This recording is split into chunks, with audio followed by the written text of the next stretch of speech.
I'm Jackie, doctor of physical therapy specializing in women's health and fitness postpartum. And in this video today, I'm going to share with you 3 truths about diastasis recti recovery that your OB has never mentioned to you, but definitely should have. The first truth is that the depth of the diastasis is actually more important and more concerning than the width of the separation. Now, this is a very common misconception. A lot of women I work with and talk to, are more concerned about the gap or how many finger width separation is there. However, when we are testing for an abdominal separation, if you are able to sink your fingers down into the gap, we definitely need to be measuring how far down can you stick your fingers into the gap or separation.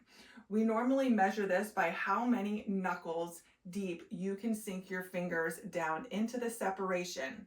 Now, it's also important to pay attention. What does that feel like when you're pushing down? Is it more soft and squishy, or is it more firm like a trampoline? We want it to be more firm like a trampoline. If it is more soft and squishy, do not worry. It is definitely something that we can improve, but this means that your deep inner core system is actually not firing properly. So before we worry about closing the gap with a diastasis, we actually really want to make sure that we are strengthening our deep inner core system so that when we do put our fingers into the separation, it is more firm like a trampoline. Tip number 2 is taking a couple steps back, focusing on the basics to lay down that strong foundation. I want you to think about as if you're building a house. Are we going to start building a house with the walls and the roof, or are we going to start laying down that strong concrete foundation and build the house up from there?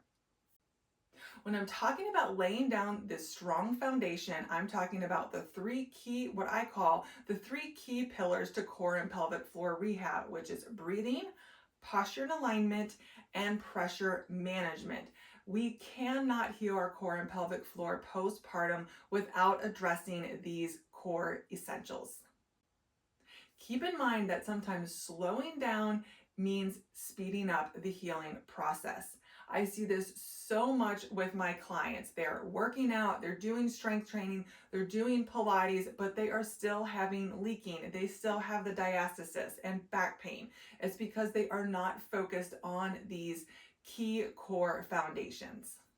Tip number 3 is we must progressively increase pressure and overload to the muscle tissue appropriately in order to heal a diastasis. Now, what does this mean? A lot of you are most likely doing exercises on your back, right? However, we must work our core from multiple different angles and increase the resistance and pressure that we are placing upon it. But we do want to make sure that we are doing this in a safe and correct way, which is what I do with my clients one-on-one inside my signature program. So of course, during, diastasis recti recovery, we're also doing exercises on our side. We're also doing exercises on our hands and knees and doing more core loading activities before we're progressing to more full body strengthening with weights. I hope you enjoyed these 3 tips. If they were helpful, please make sure you like and subscribe so that you don't miss out on other great content like this. And I can't wait to see you in the next video.